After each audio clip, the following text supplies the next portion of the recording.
They are told, from the moment they lace their boots and step beneath the cathedral canopy of the Green Mountains, that the wilderness is not hostile if one behaves correctly, that nature, while indifferent, can be navigated safely through obedience to a simple and almost comforting set of rules. Stay on the trail. Tell someone where you are going. Respect the weather. Trust the map. Trust your experience. Trust, above all, that preparation creates protection. These rules are repeated so often that they begin to feel like laws rather than suggestions, the kind of wisdom passed down not just by park rangers and guidebooks, but by parents, professors, and an entire culture that believes danger announces itself loudly before it strikes. Vermont's Green Mountains seem designed to reinforce that belief. From a distance, they rise gently rather than violently, their slopes softened by centuries of trees, their ridgelines rolling instead of jagged, their beauty pastoral rather than threatening. In autumn especially, when the forests ignite into reds and golds and oranges so vivid they look almost unreal, the landscape appears welcoming, even benevolent, as though it were inviting people in rather than warning them away. The air smells clean, the ground feels solid beneath one's feet, and the trails, carefully cut, clearly marked, lovingly maintained, suggest order imposed upon chaos, humanity's quiet agreement with the wild. And yet, embedded within this calm and orderly beauty, there is a place where the rules appear to lose their authority, where experience offers no immunity, where crowds do not guarantee safety, and where even the most basic assumptions about distance, time, and location begin to unravel. This place has no official borders, no warning signs nailed to trees, no red lines drawn across maps to announce that something has gone wrong here. It exists instead as a pattern, a cluster of events bound together not by explanation, but by absence. People entered it while following the rules, and they did not come back out. Locals eventually gave it a name, though names often come only after fear has settled in deeply enough to require one. They called it the Bennington Triangle, a loosely defined area surrounding Glastonbury Mountain, a place whose history was already heavy long before the disappearances that would make it infamous.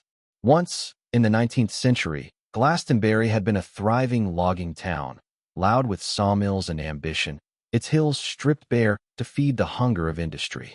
When the trees were gone and the economy collapsed, the people left too, abandoning homes, roads, and cemeteries to rot quietly back into the forest. By the early 20th century, Glastonbury was a ghost town in the most literal sense, its remaining structures swallowed by undergrowth, its presence remembered more as a warning than a destination. Hikers passed near it without seeing much at all, perhaps a stone foundation half buried in moss, or a stretch of unnaturally straight ground that once had been a road. But the mountain itself remained, rising silently above the ruins, its slopes crossed by trails that thousands of people used without incident. It was not remote in the way that inspires dread. It was accessible, familiar, and well documented. It was, by all reasonable standards, safe. That is what makes what happened there so unsettling.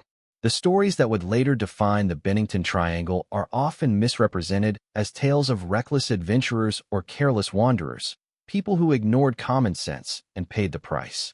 This framing is comforting because it preserves the illusion of control, the belief that tragedy only happens to those who invite it. But when the individual cases are examined closely, that explanation collapses under its own weight, because these were not thrill-seekers chasing danger, nor were they naive tourists blundering into terrain beyond their abilities. They were guides, students, children, and adults who did exactly what they were supposed to do. They stayed on the trail. They were not alone for long. They were not unprepared. And still, they vanished. Between 1945 and 1950, in a span of just 5 years, 5 people disappeared within this small region of southwestern Vermont under circumstances so strange and contradictory that even seasoned investigators struggled to describe them without resorting to language that felt uncomfortably abstract. Each case was different in detail, yet disturbingly similar in structure, as though the mountain itself were repeating a single experiment with minor variations, testing whether the outcome would change. It never did. What is perhaps most chilling is not the idea that something unknown might be hiding in the wilderness, but that whatever occurred did not behave like a predator, did not leave signs of violence consistent with animal attacks, and did not follow patterns familiar to search and rescue teams. There were no torn clothes strewn across underbrush, no clear trails of blood leading deeper into the forest, no final campsites indicating a desperate struggle against exposure. Instead, there was a sense of abrupt interruption, as though normal life had been cut cleanly, mid-sentence, mid-step, mid-breath. The mountain did not explode into chaos when these people disappeared. The trees did not fall. The trails did not change. Hikers continued to pass through, unaware that they were walking across ground that would one day be spoken about in the same breath as other places where logic seems to falter. The environment remained calm, almost indifferent, and that indifference became part of the horror because it suggested that whatever had happened was not an accident in the conventional sense. This is why the Bennington Triangle is not merely a collection of missing persons cases, but a challenge to the very idea of safety as a predictable outcome. It asks an uncomfortable question before any of the details are even known. If someone does everything right, if they follow every rule designed to protect them, what exactly are those rules worth? The first disappearance that would later be woven into this pattern did not initially raise alarms beyond the local community. At the time, it was treated as a tragic anomaly, an unfortunate event in a region that prided itself on its wilderness expertise. Only later, when similar events unfolded with uncanny precision, did investigators begin to look backward and realize that something had already begun. And it began with a man who should not have been able to vanish at all. He was not a visitor unfamiliar with the land, nor someone prone to wandering off impulsively. He was a guide, a hunter, a man whose life had been shaped by these mountains to such a degree that people trusted him not just with directions, but with their lives. If anyone represented the idea that knowledge creates safety, it was him. His name was Middie Rivers. At the time, no one could have imagined that his disappearance would become the opening note in a sequence of events that would haunt this region for generations, or that it would quietly dismantle the comforting belief that experience functions as armor against the unknown. When Middie Rivers walked into the forest near Glastonbury Mountain in November of 1945, he did so with confidence earned through decades of familiarity, under conditions that should have posed no threat, along a trail he knew as intimately as his own home. He was doing exactly what the rules said would keep him safe, and within minutes, he was gone. By the time Middie Rivers disappeared, he was already considered part of the landscape itself, a man so closely tied to the mountains of southern Vermont that people spoke his name with the same quiet respect they reserved for the land. He was 74 years old in 1945, an age that suggested fragility to outsiders, but to those who knew him, it spoke instead of endurance. Rivers had spent most of his life in these woods, hunting, guiding, and working as a woodsman long before the trails were neatly marked for tourists and weekend hikers.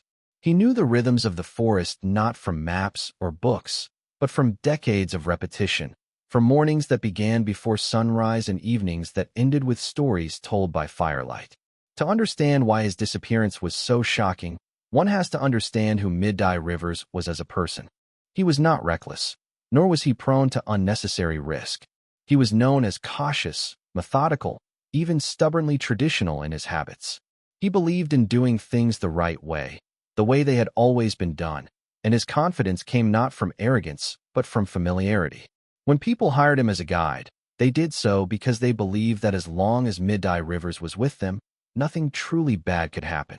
On November 12, 1945, Rivers was guiding a small group of hunters near Glastonbury Mountain, an area he had traversed countless times before. The day itself was unremarkable in the way that so many tragedies begin: calm weather, decent visibility, no sudden storms or environmental warnings that might later explain what went wrong. The men were moving along a known trail, not bushwhacking through dense forest or venturing into unknown territory. There was no sense of urgency, no tension, no reason to believe that this day would be remembered differently from any other. At one point during the hike, Rivers walked a short distance ahead of the group, a perfectly ordinary action that no one questioned at the time. Guides often scout slightly forward, checking the path, scanning for signs of game, or simply moving at a pace that reflects long familiarity with the terrain. He did not announce that he was leaving, because there was no reason to. He was not disappearing into the wilderness. He was stepping into it the way one steps into a familiar room. Minutes passed. At first, the men behind him assumed Rivers had slowed down or stopped briefly, perhaps to examine tracks or wait for them to catch up. But as the distance stretched on and they failed to see him ahead, unease began to replace casual confidence. They called his name, expecting to hear his voice drift back through the trees, perhaps accompanied by a dry remark about their pace. There was no response. They moved forward more quickly now, scanning the trail, the surrounding brush, the places where a man might reasonably step aside. He was nowhere. The realization that Middie Rivers was missing did not arrive all at once. It settled gradually, like a cold that creeps into the bones. This was not a man who wandered off aimlessly. This was not someone who would leave a trail without purpose, especially while guiding others. The idea that he might simply be lost felt almost insulting to his memory, even in those first moments. And yet, the forest offered no explanation, no broken branches, no disturbed earth, no sign that anything unusual had occurred. Search efforts began quickly, driven not only by concern but by disbelief. Rivers' experience meant that everyone assumed he would be found just beyond the next rise, perhaps injured, perhaps delayed, but certainly present. Instead, the hours passed, and the search expanded, drawing in more men, more eyes, more voices calling out into the trees. The mountain did not answer.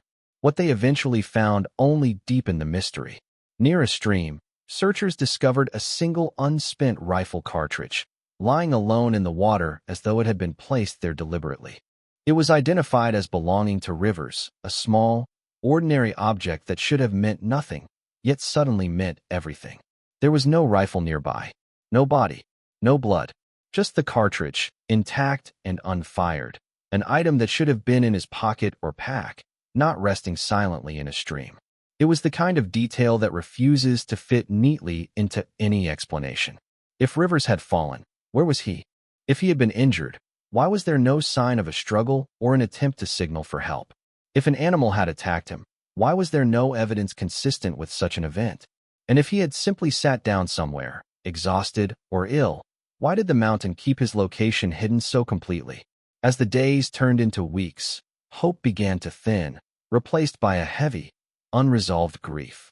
For the men who had been with him that day, the guilt was suffocating, replaying the moment he walked ahead, wondering if they should have followed sooner, called out louder, noticed something they missed. For the local community, his disappearance felt like a violation of an unspoken contract.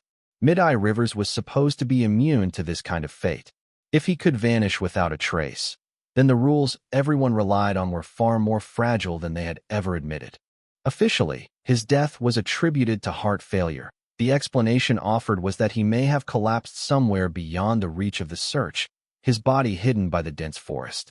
But unofficially, among those who knew the land and the man, that explanation never fully settled.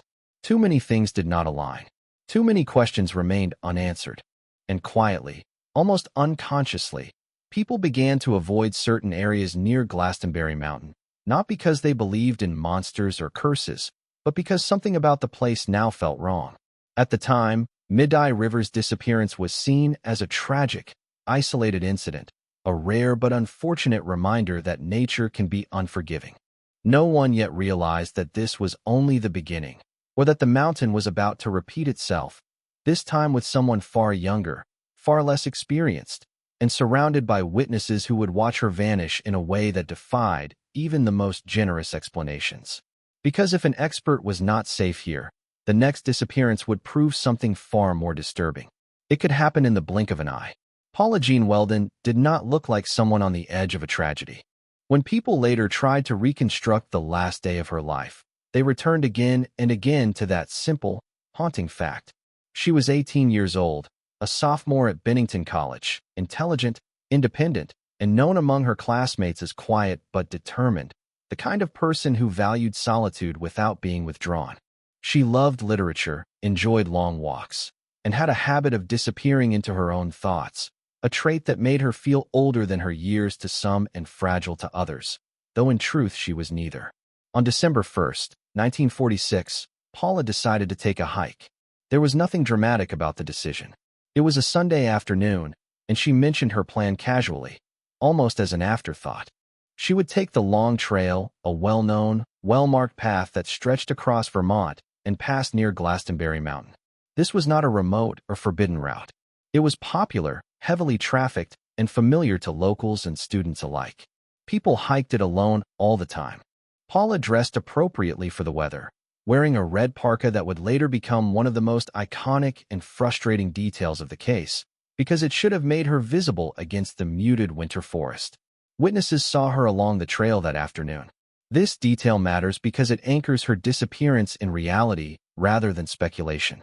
Multiple hikers later reported passing a young woman matching Paula's description, walking steadily, unhurried, seemingly comfortable. She was not running, not acting erratically, not showing signs of distress. She smiled at some, nodded at others, and continued on her way. There was no moment where alarm bells should have rung, no behavior that suggested she was about to step off the edge of her life. One witness in particular would later become central to the case. He recalled seeing Paula walking ahead of him on the trail, her red jacket bright against the trees. The path curved slightly, bending out of sight for a moment, the kind of gentle turn that hikers barely notice. Paula rounded that corner first. When the witness followed moments later, she was gone. Not ahead on the trail, not stopped to rest, not hidden behind a tree or rock. Gone. At first, he assumed she had increased her pace, or perhaps taken a short side path. But as the minutes passed and the trail stretched on without any sign of her, confusion replaced assumption. He called out. There was no answer. The forest absorbed his voice without returning it. The distance between seeing her and losing her was so small, so ordinary, that it barely registered as a disappearance at all until it became impossible to deny.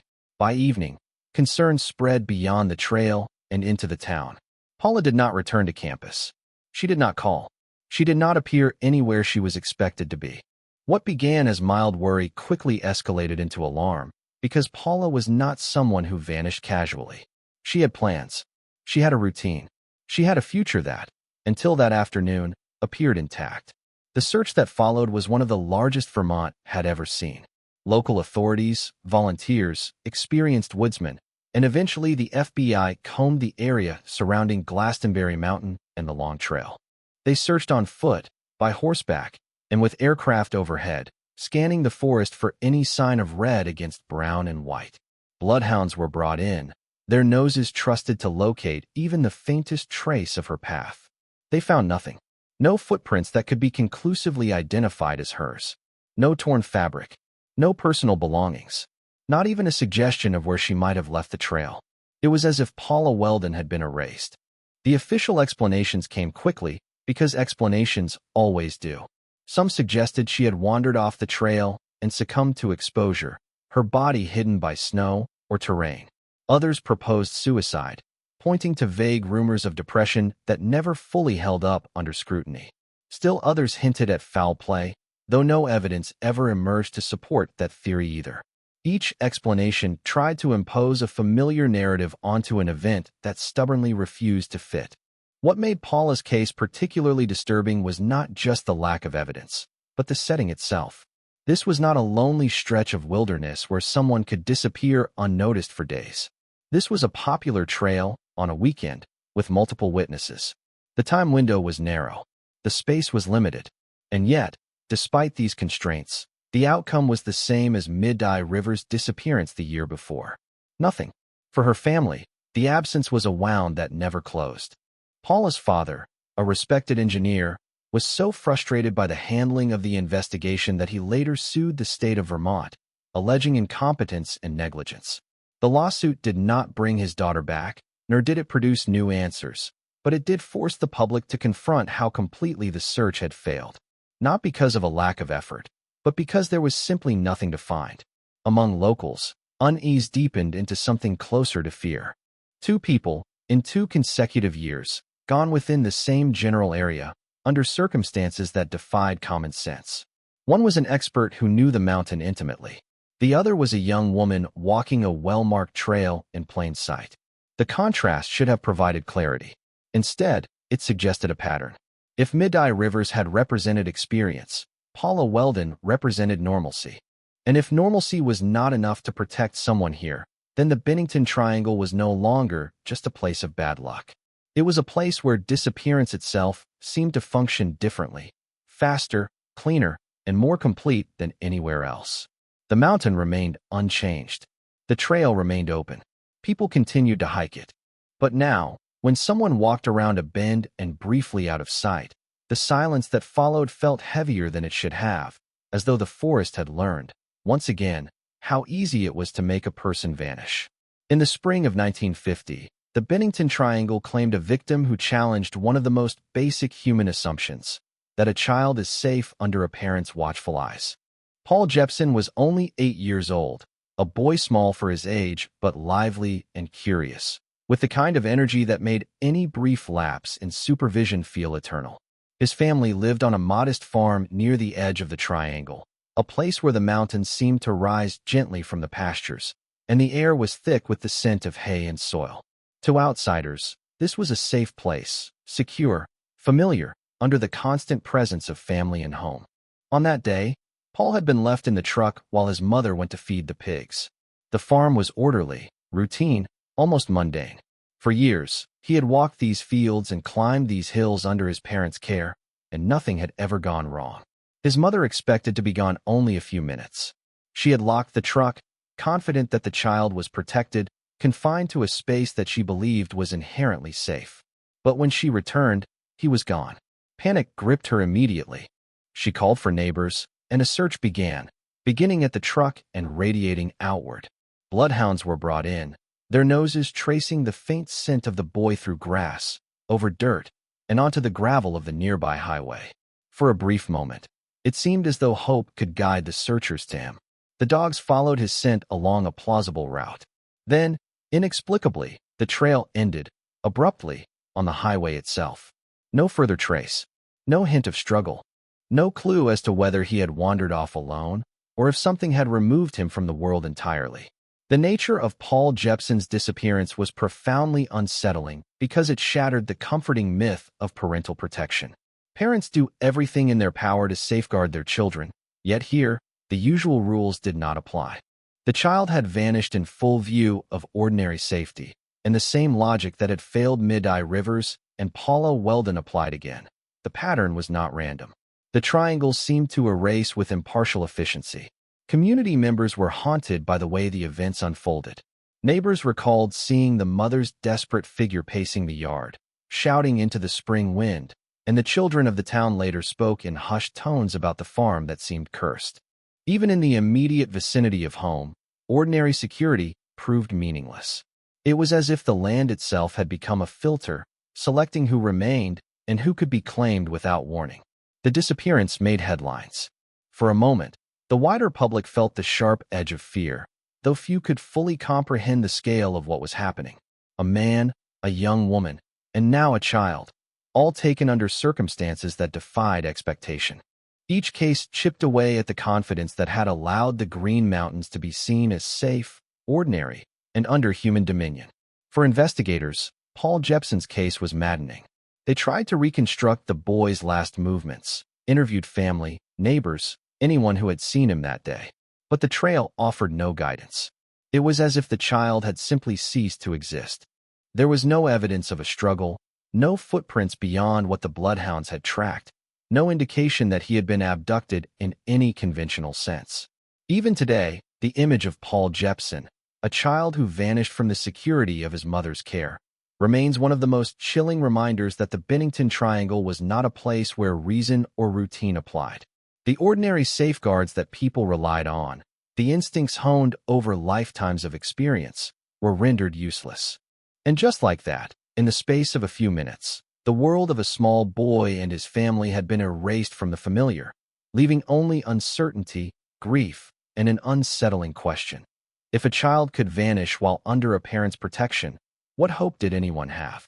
The mountains remained, unchanging and indifferent. The pastures were quiet, the pigs still rooted in the dirt. But the world as the Jepson family knew it had been irrevocably altered. It was becoming increasingly clear. The Bennington Triangle did not discriminate. It did not wait. It did not care. Frieda was 17, a lively, observant girl with a quiet courage that belied her age. She and a group of friends were camping near Glastonbury Mountain in the summer of 1950, a few miles from the same area that had swallowed Middie Rivers, Paula Welden, and Paul Jepson. The trails were familiar, the campsite well-tended, and the forest inviting, alive with birdsong and the subtle murmur of streams cutting through moss and stone. To Frieda and her companions, it was an ordinary day, a summer hike to escape the confines of daily life. At one point, Frieda had stepped away from camp to cross a small stream and change her clothes after the morning's trek. The distance was minimal, perhaps no more than 100 yards from the tents. Her friends, absorbed in cooking and conversation, expected her to return almost immediately. Frieda never arrived.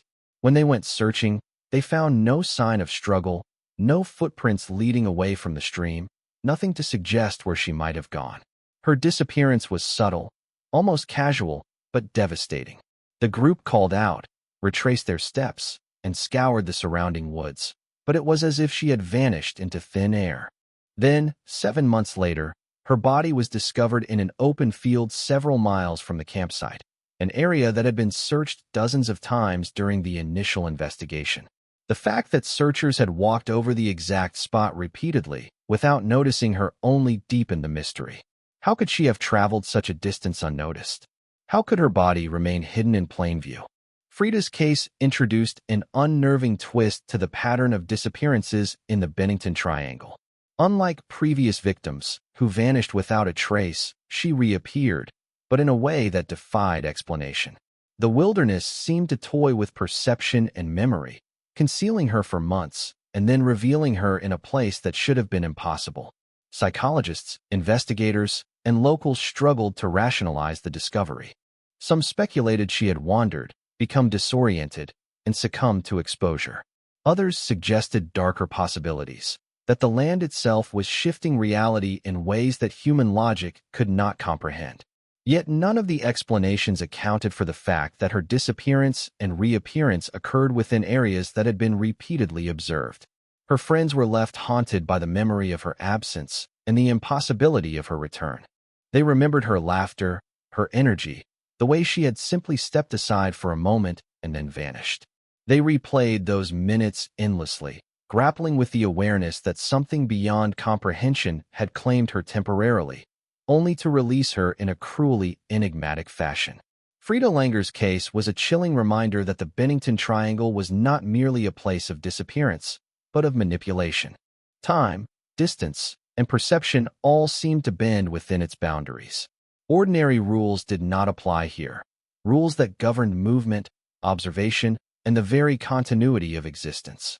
Her story, more than any other, suggested a landscape with a consciousness of its own, a place that could delay, distort, and ultimately expose reality on its own terms.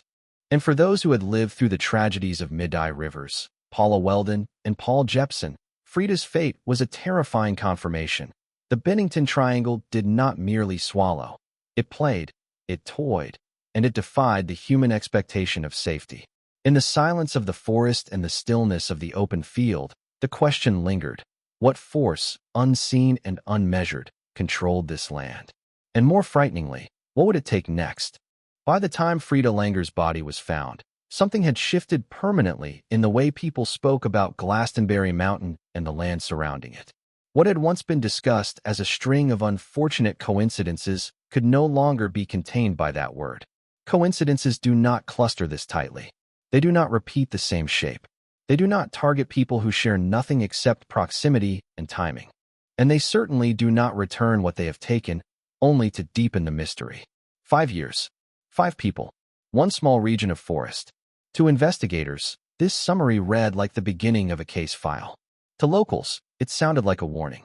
Middie Rivers vanished first, an experienced guide whose entire identity was built on understanding the land. Paula Welden followed, a young woman stepping around a corner on a crowded trail and simply ceasing to exist. Paul Jepson disappeared next, taken not from wilderness, but from the illusion of safety created by family and routine. And finally, Frieda Langer, who broke the pattern by coming back, not alive, not immediately, but in a way that suggested the mountain was capable of withholding answers as long as it pleased.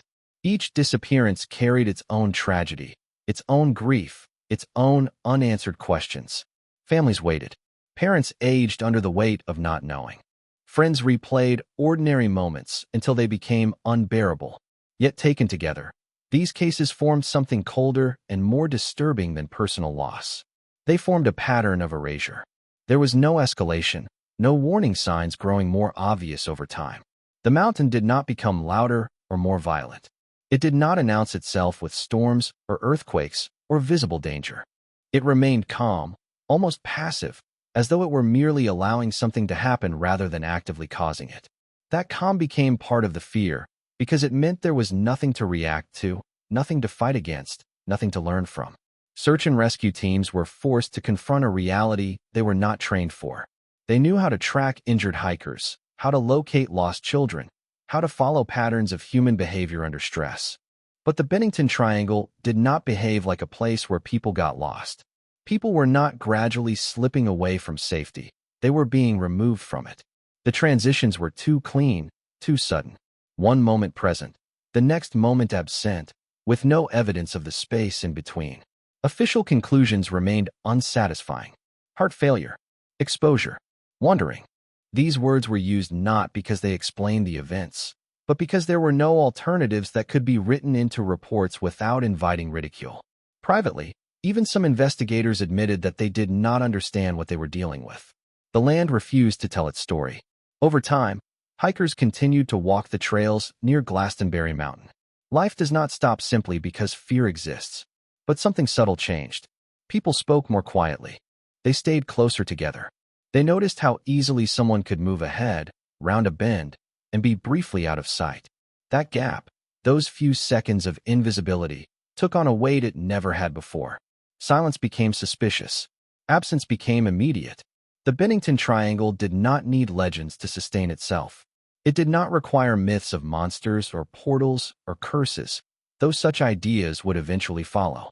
What it had instead was a record, a documented series of events that resisted explanation while remaining stubbornly real. Names, dates, witnesses, search efforts, empty conclusions.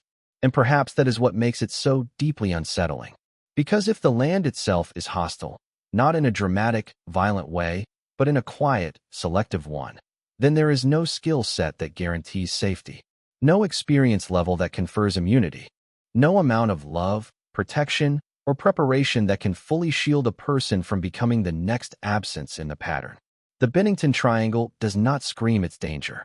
It waits. And the question it leaves behind is not what happened to those 5 people, but something far more disturbing. If a place can simply decide that someone no longer belongs in the world around it, how many rules do we rely on that only work until they don't? The mountain has never answered. It has only remained. After the last disappearance, life around Glastonbury Mountain did not stop, but it did change in ways that were difficult to measure and impossible to ignore. There was no official announcement declaring the area dangerous, no barricades erected to keep people away, no moment where authorities stood before cameras and admitted that something beyond their understanding was unfolding.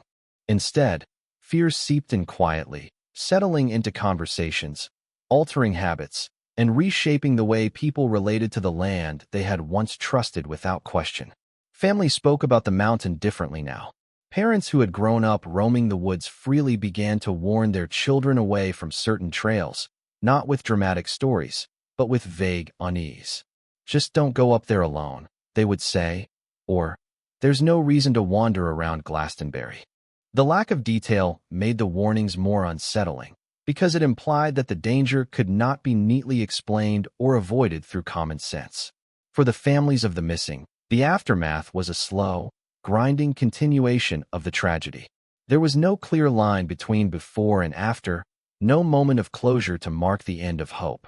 Middie Rivers' relatives lived with the knowledge that a man who had survived decades in the wilderness had vanished without leaving even his body behind. Paula Welden's parents endured years of speculation, rumors, and secondhand theories, each one reopening the wound rather than healing it. Paul Jepson's family carried a grief so raw and senseless that it resisted language altogether. Frieda Langer's loved ones, faced with the cruel irony of her return, were forced to reconcile relief with horror, knowing that the land had given her back only after withholding her long enough to erase every answer. Grief, in this context, did not behave normally. It did not move forward. It circled. In local diners and general stores, people began to compare notes, quietly at first, then more openly as time passed. Someone would mention a strange silence they had felt on a particular stretch of trail. Another would recall a sudden sense of disorientation, a moment when the forest seemed unfamiliar despite years of experience. These stories were never dramatic enough to be dismissed as fantasy, yet never concrete enough to be proven. They existed in the uncomfortable space between intuition and evidence. What disturbed people most was not the idea that the forest was dangerous, but that it was selectively so. Thousands of hikers passed through the same areas without incident. They returned home with photographs, stories, and a renewed sense of peace. The mountain allowed this.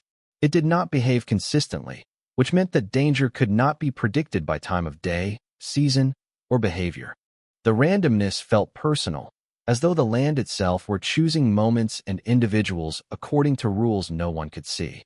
For law enforcement and search teams, the cases became cautionary tales discussed in training and private conversations. The Bennington Triangle was not referenced officially, but the implication lingered whenever a search yielded nothing. There was an unspoken acknowledgement that some environments do not respond to human effort in the way they are supposed to. That realization carried a quiet humiliation, the understanding that technology, manpower, and experience sometimes fail completely. As years passed, the stories began to attract outsiders, writers, researchers, and those drawn to unsolved mysteries. They brought new theories with them, layering speculation over grief. Some spoke of magnetic anomalies. Others suggested psychological phenomena, collective fear shaping perception.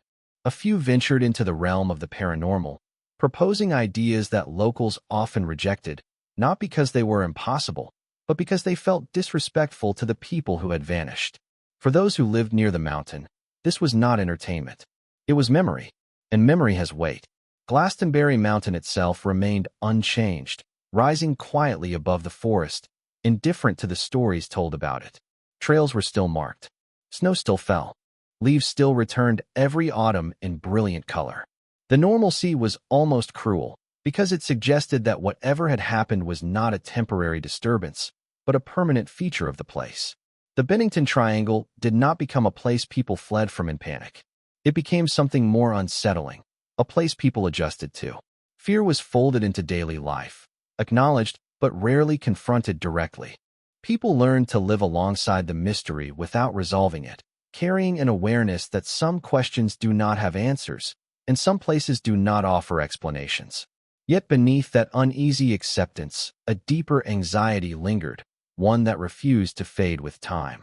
If the mountain had done this before, if it had taken 5 people in 5 years without revealing how or why, then nothing guaranteed that it would not happen again. The pattern had gone quiet. But silence, in the Bennington Triangle, had already proven itself to be the most dangerous state of all. There is a moment, often described by those who have spent long hours near Glastonbury Mountain, when the forest stops feeling like a backdrop and begins to feel like a presence. It is subtle and difficult to articulate, which is why many people hesitate to speak about it at all. Nothing visibly changes. The trees do not move differently. The light does not suddenly dim. And yet, something shifts in perception, as though the land has stopped being neutral and started paying attention. This sensation did not originate with the disappearances, but after them, it took on a sharper edge. People who had walked these trails for decades began to describe moments of unease they could not rationalize. A sudden urge to turn back without knowing why. A feeling of being watched that did not align with fear of animals or other hikers. An inexplicable disorientation on paths they knew by heart. These were not panicked reactions, but quiet intrusions, fleeting enough to be dismissed, persistent enough to be remembered. What made these accounts unsettling was their consistency. Different people, different years, different backgrounds, yet the same language emerged again and again. They spoke of the forest as if it were observing rather than existing. Not threatening, not welcoming, just aware. For a culture trained to see nature as either resource or obstacle, this framing felt deeply uncomfortable. Awareness implies intention, and intention implies choice. The Bennington Triangle seemed to operate on choice. Search teams had noted something similar during the investigations, though few were willing to put it into words. There were areas where sound behaved strangely, where voices did not carry as expected, places where the forest seemed to absorb noise rather than reflect it. In these pockets of quiet, the absence of human presence felt amplified, as though the land itself were swallowing evidence of disturbance. A shout went in, but nothing came back out. Psychologists later suggested that these sensations could be explained by environmental factors: dense tree cover, uneven terrain, natural acoustics that disoriented the senses. But such explanations did little to comfort those who experienced the phenomenon firsthand. Rational explanations lose their power when they fail to account for timing, repetition, and outcome. The land did not merely feel strange, it coincided with loss. For the families of the missing, this idea was unbearable yet unavoidable. If the disappearances were random accidents, then grief could eventually settle into something manageable. But if the land itself was involved, if it played an active role in removing people from the world, then there was no logic to cling to, no mistake to correct. Only the knowledge that some places may not be designed to coexist peacefully with human presence. Over time, folklore began to creep into conversations, not as belief, but as language. People reached for old stories because modern vocabulary felt insufficient. Tales of cursed ground, of places where reality thinned, of forests that demanded balance rather than tolerance. These were not widely endorsed explanations, but metaphors, attempts to give shape to fear that had no edges. Interestingly, many locals resisted the idea that Glastonbury Mountain was evil. Evil implies malice, and malice implies emotion. What frightened them more was the possibility that the mountain was indifferent, acting according to rules that had nothing to do with human morality. Indifference means there is no negotiation, no appeal, no warning. The disappearances had not been dramatic. There were no screams, no recorded final moments, no violent signs to cling to. Each person had simply slipped out of the world while the forest continued unchanged. That quiet efficiency suggested not chaos, but order, an order that humans could not see or understand. Visitors who came searching for answers often left with more questions. Some reported nothing unusual at all, dismissing the stories as exaggerated. Others described moments of intense discomfort that vanished as soon as they left the area. This inconsistency only reinforced the sense that the Bennington Triangle was selective, responsive in ways that defied prediction. It was not a place that punished everyone. It was a place that chose. And that idea, more than any theory or explanation, lingered in the minds of those who knew the stories. Because if the land could choose, then the disappearances were not anomalies to be solved, but messages to be interpreted, warnings delivered not through words, but through absence. The forest did not need to move. It only needed to wait. When investigators and researchers eventually laid all the cases side by side, they were struck not by what was present, but by what was missing. No two victims shared the same background, age, or reason for being near Glastonbury Mountain. There was no single mistake, no repeated behavior that could be isolated and corrected. And yet, the structure of each disappearance was eerily similar, as though the events were following a template rather than unfolding organically. Each person vanished within a narrow window of time. There were no prolonged periods of uncertainty, no slow fading into danger. One moment they were visible, known, accounted for. The next, they were not. The transition was abrupt, almost surgical, leaving behind confusion rather than chaos. This was not how people typically went missing in wilderness environments, and search teams knew it. Distance was another anomaly. In several cases, the point of disappearance was alarmingly close to safety. Middie Rivers was only minutes ahead of his group. Paula Welden was on a popular trail with other hikers nearby. Jepson was within sight of his home environment. Frieda was mere yards from her campsite. These were not individuals pushing the limits of isolation. They were connected, visible, grounded in normal life until they weren't. Then there was the matter of evidence, or the lack of it. Searches turned up almost nothing that could be meaningfully interpreted. No consistent footprints. No torn clothing. No personal items scattered in a way that suggested movement or struggle. The lone rifle cartridge associated with Middie Rivers stood out precisely because it was the only tangible object ever recovered, and even that felt out of place, stripped of context. Frieda Langer's body, found months later in a previously searched area, did not resolve this absence of evidence. It deepened it. Time also behaved strangely in these cases. Frieda's reappearance months later suggested delay rather than disappearance in the conventional sense. It was as though she had been withheld rather than lost. This raised unsettling questions about what might have happened in the intervening months, questions that could not be answered by autopsy or terrain analysis. Another shared feature was the failure of traditional tracking methods. Bloodhounds, trained to follow even faint human scents, repeatedly lost trails in abrupt, unnatural ways. Paul Jepson's scent ending at a highway without any indication of where it went next became emblematic of the broader issue. Trails did not fade naturally. They stopped. The language used by handlers reflected their confusion. They spoke of scent that did not disperse, but vanished. Perhaps most disturbing was the emotional consistency reported by witnesses and searchers alike. People described a growing sense of wrongness rather than fear, an intuition that something was off without knowing what it was. This feeling often preceded the realization that someone was missing, as though the land itself communicated absence before it could be confirmed. Statistically, the cluster was impossible to ignore.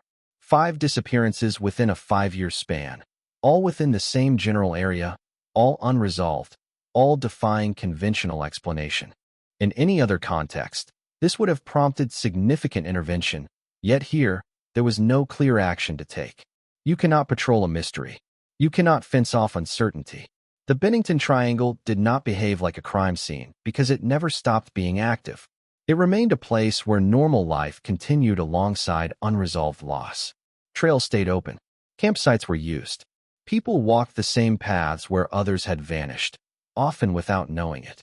That continuity was part of the horror, because it meant the pattern was not confined to the past. It was simply dormant, waiting for conditions no one could define. The disappearances were not relics of a particular decade or circumstance. They were examples, case studies in something that did not announce itself or follow human logic. And when a pattern exists without explanation, the mind does what it always does. It fills the gaps. Some saw intention. Others saw indifference. A few saw warning. But all of them, regardless of belief, were forced to confront the same unsettling conclusion. The Bennington Triangle was not random, and it was not finished explaining itself. It had simply gone quiet again. As the years passed and the Bennington Triangle settled into uneasy silence, attempts to explain what had happened multiplied. This was inevitable. Humans are not built to coexist peacefully with unanswered questions, especially when those questions involve loss. The disappearances demanded meaning, and when official investigations failed to provide it, speculation moved in to fill the void. But one by one, the explanations offered began to collapse under the weight of the details. The first and most comfortable theory was simple misadventure. People get lost. People fall. People make mistakes. This explanation preserved the belief that the world is predictable and that tragedy is the result of error. Yet when applied to the cases near Glastonbury Mountain, it unraveled almost immediately. Experienced guides do not vanish without trace minutes ahead of their group.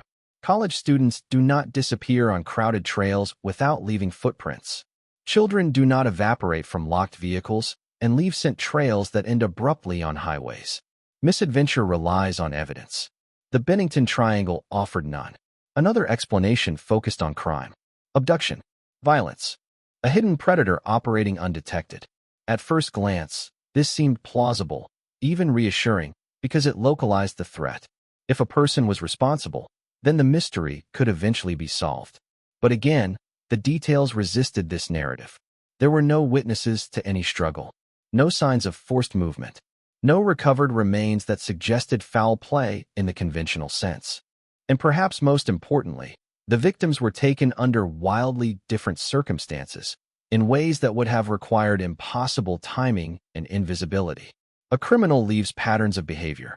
The triangle left patterns of absence. Environmental theories followed. Sudden weather changes, geological anomalies, unusual magnetic fields that interfered with navigation and perception. These ideas had the advantage of sounding scientific, but they too failed when tested against reality. Weather records showed nothing extreme at the times of disappearance. The terrain, while rugged in places, was not uniquely treacherous. And while magnetic anomalies can disorient, they do not erase people from existence, nor do they prevent massive search operations from finding even the smallest trace. Then came the psychological explanations.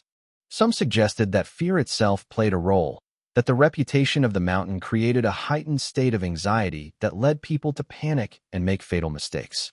But this theory ignored chronology. The first disappearances occurred before the area had any dark reputation at all. Middie Rivers did not walk into a feared place. Paula Welden did not hike into a known danger zone. Fear followed the disappearances, it did not precede them. In trying to explain the Bennington Triangle, each theory revealed its own limitations. They were built for a world where cause leads to effect in observable ways. But the events surrounding Glastonbury Mountain did not behave like cause and effect problems. They behaved like interruptions, as though reality itself had skipped a step. What made this especially troubling for investigators was that there was no escalation, no increasing frequency, no final catastrophic event that might signal resolution. The disappearances stopped as abruptly as they had begun. The mountain did not claim a sixth victim to complete a pattern. It simply went quiet, leaving behind a question mark that could not be closed. Silence, in this context, became its own kind of evidence. It suggested not randomness, but completion, as though something had taken what it needed, or proven what it wanted to prove, and then withdrawn. This idea was rarely spoken aloud, because it drifted dangerously close to attributing motive to a place. Yet privately, even skeptics admitted that the pattern felt deliberate in a way accidents never do. For the families, the collapse of explanations was devastating. Every theory that failed took a piece of hope with it. Hope that there had been suffering that could be understood. Hope that answers were still waiting to be uncovered. Instead, they were left with ambiguity so total that it resisted grief itself. How do you mourn someone whose last moment cannot even be imagined? Over time, the Bennington Triangle became less a mystery to be solved and more a boundary to be acknowledged. A reminder that not all questions are meant to be answered, and not all environments operate within human expectations. The mountain did not offer clues because it did not need to. It existed on its own terms. And perhaps that was the most frightening explanation of all. That nothing had gone wrong. That the land had simply done what it does. Long after the searches ended and the headlines faded, the true weight of the Bennington Triangle settled on the people left behind. Mysteries tend to focus attention on what is unknown, but for the families and friends of the missing, the pain was rooted in what was known all too well. Voices that would never be heard again, routines permanently interrupted, futures that stopped without warning. For Middie Rivers' family, the loss carried a particular cruelty. He had lived a long life, yes, but it was a life defined by competence and self-reliance. To lose him without understanding how or why felt like a betrayal of everything he had stood for. There was no body to bury, no place to visit and speak his name aloud.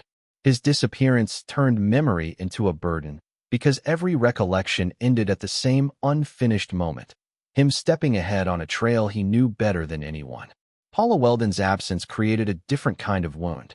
Her youth sharpened the loss, but it was the uncertainty that hollowed out those who loved her.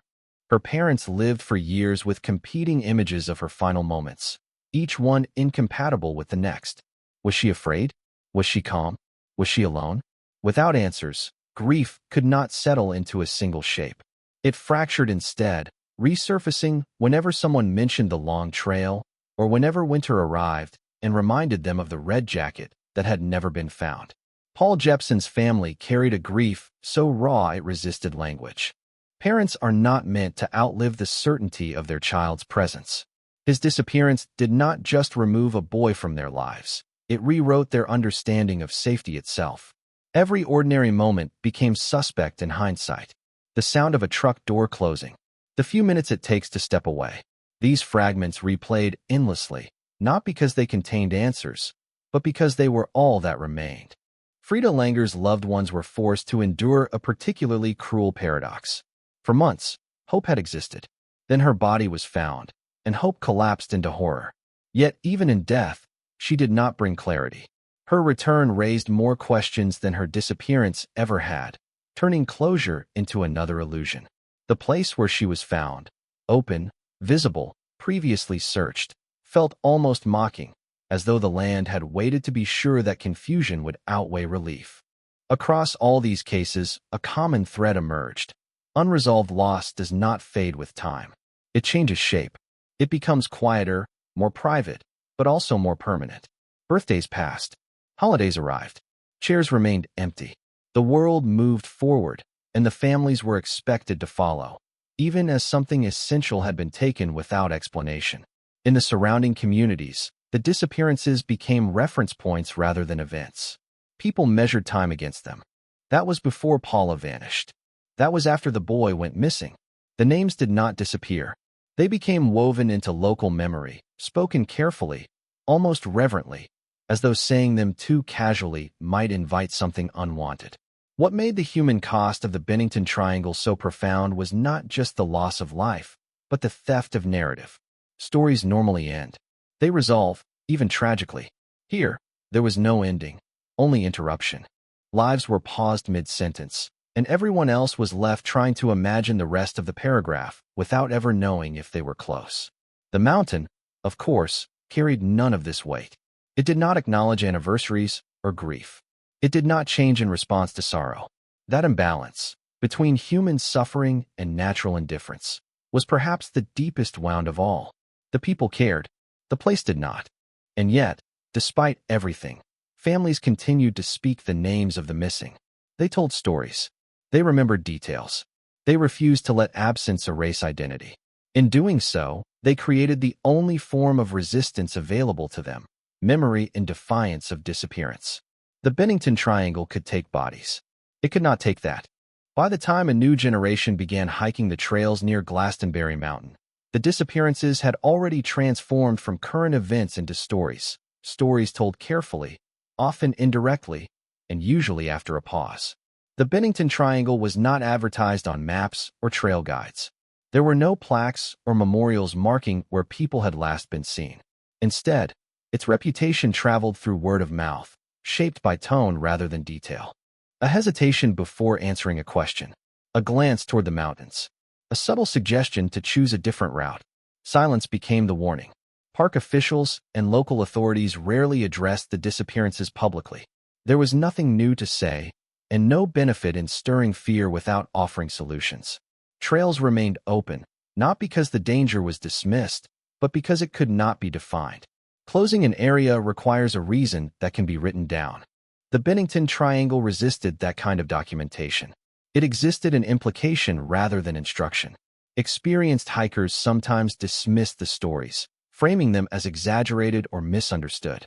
They trusted their skills, their equipment, their understanding of terrain. This confidence mirrored the mindset of those who had vanished decades earlier, and that parallel did not go unnoticed by locals. The mountain had already demonstrated that experience was not a guarantee. But belief in control is persistent, even in the face of evidence to the contrary. Others, especially those who had grown up nearby, approached the area with a different mindset. They did not avoid it entirely, nor did they speak of it with melodrama. Instead, they treated it with a quiet respect usually reserved for things that cannot be argued with. They stayed together. They paid attention to moments when the forest felt wrong. And if something felt off, they left, without trying to justify the decision. This behavior was not superstition. It was adaptation. Over time, the Bennington Triangle became less a location and more a concept, a reminder that some places operate outside human expectations. Writers and researchers continued to arrive, searching for definitive answers, but most left with only interpretations. The mountain did not respond to scrutiny. It did not reveal patterns on demand. It remained what it had always been, present, silent, and unchanged. What lingered most strongly was not fear, but uncertainty. Fear fades. Uncertainty embeds itself. People learned to live with the idea that the land might not be entirely passive, that there could be environments where observation does not equal understanding. This realization unsettled something fundamental in the human psyche, the belief that attention is enough to ensure safety. The Bennington Triangle offered no such assurance. For those who knew the stories, every hike near Glastonbury Mountain carried an undercurrent of awareness. Not panic, not obsession, just acknowledgement. The knowledge that others had been here, had followed the same paths, and had not returned. The knowledge that no explanation had ever fully accounted for their absence. In this way, the mountain did not need to claim new victims to maintain its reputation. The past was sufficient. The unanswered questions did the work on their own, shaping behavior, altering perception, and reminding those who listened that silence can be as powerful as warning signs. The Bennington Triangle did not demand belief. It only required memory. And memory, once established, has a way of changing how people move through the world. At some point, every discussion about the Bennington Triangle reaches the same impasse. The evidence has been examined. The timelines reconstructed. The theories tested and discarded. What remains is not clarity, but a question that refuses to dissolve no matter how many times it is approached from a different angle. It is a question people rarely say out loud, because once spoken, it becomes difficult to ignore. What if the place itself is the explanation? This idea makes people uncomfortable because it disrupts the way cause and effect are supposed to function. We are taught to look for agents, for actions, for mistakes that can be isolated and corrected. A person does something wrong. A storm arrives unexpectedly. An animal attacks. These narratives preserve order. They imply that tragedy is the result of identifiable forces interacting in predictable ways. The Bennington Triangle offers none of that reassurance. Glastonbury Mountain does not behave like a passive setting in these stories. It appears too consistently, too centrally, too calmly. It is always there before the disappearance and unchanged afterward. People enter it carrying their lives with them, plans, conversations, responsibilities, and then something interrupts that continuity. The interruption does not look violent. It does not look accidental.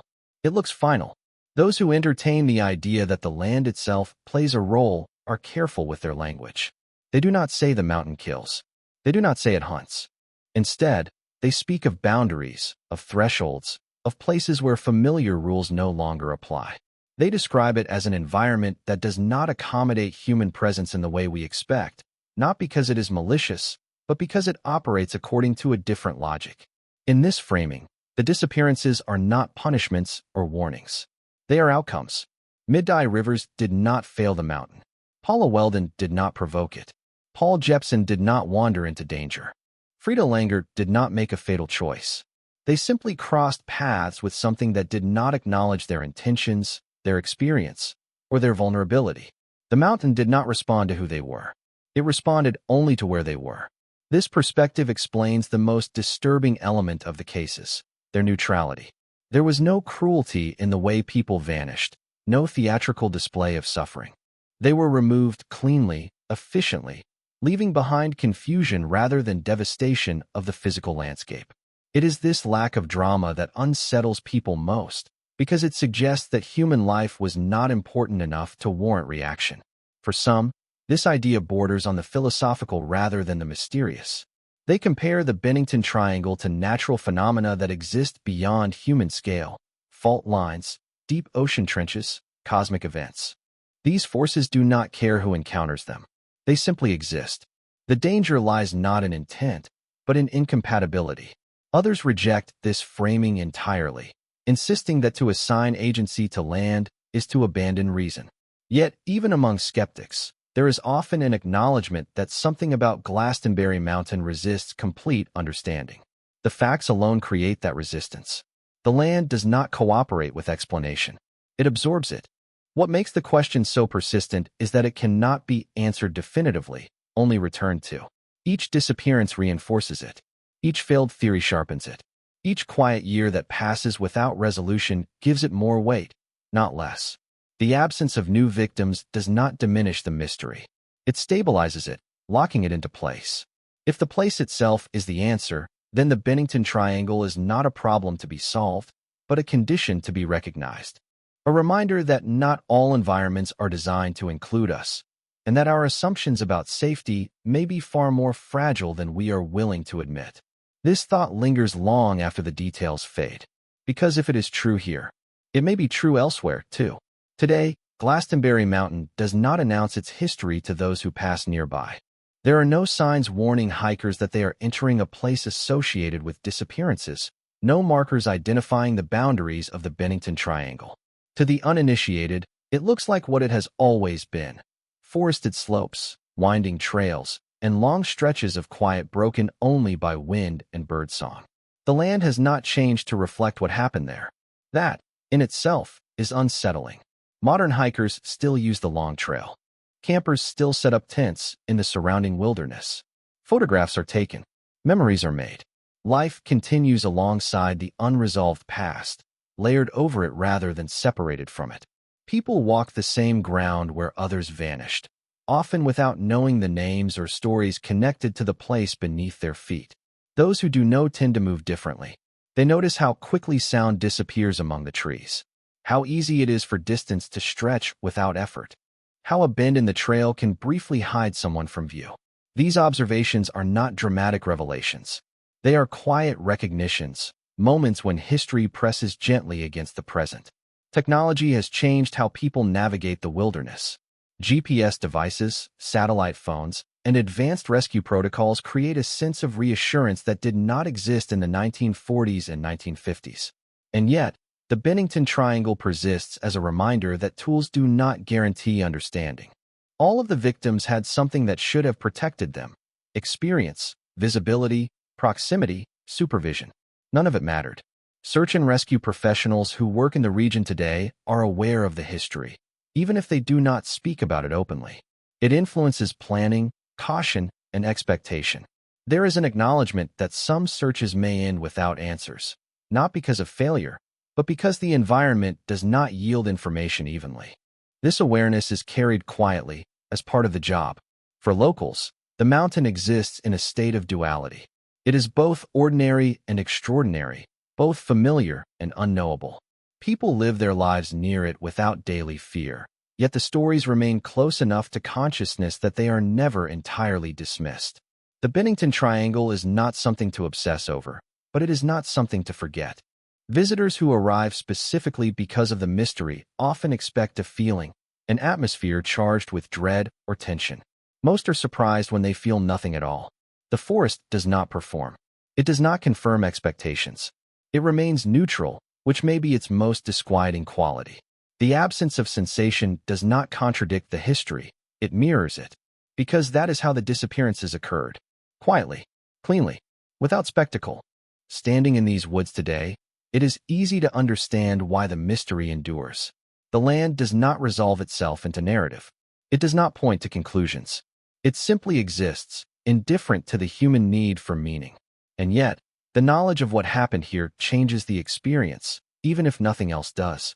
People still ask whether the Bennington Triangle is dangerous. The more honest question might be whether it is knowable, because danger can be mapped, predicted, mitigated. But a place that operates outside expectation offers no such comfort. It does not need to do anything more.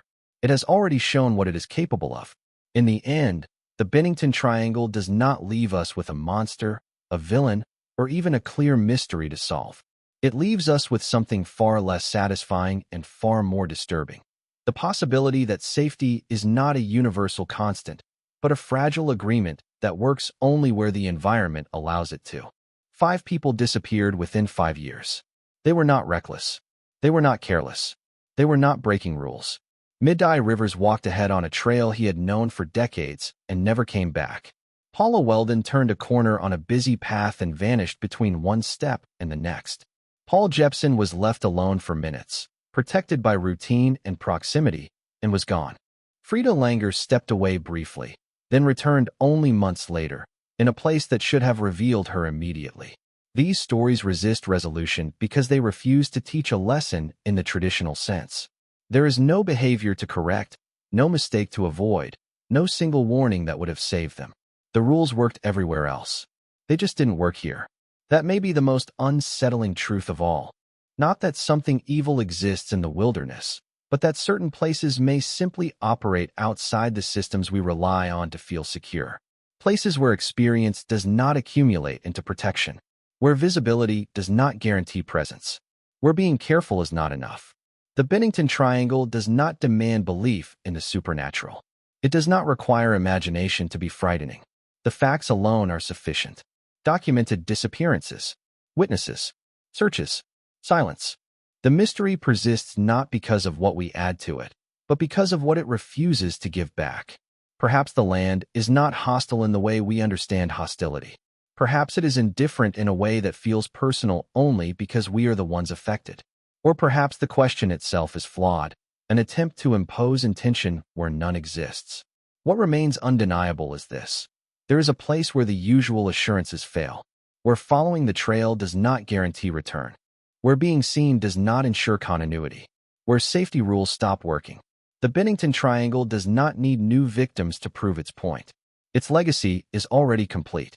It lives on in unanswered questions, in cautious pauses, and in the quiet understanding that not all dangers announce themselves. Some simply wait, and when they are finished, they leave nothing behind but absence.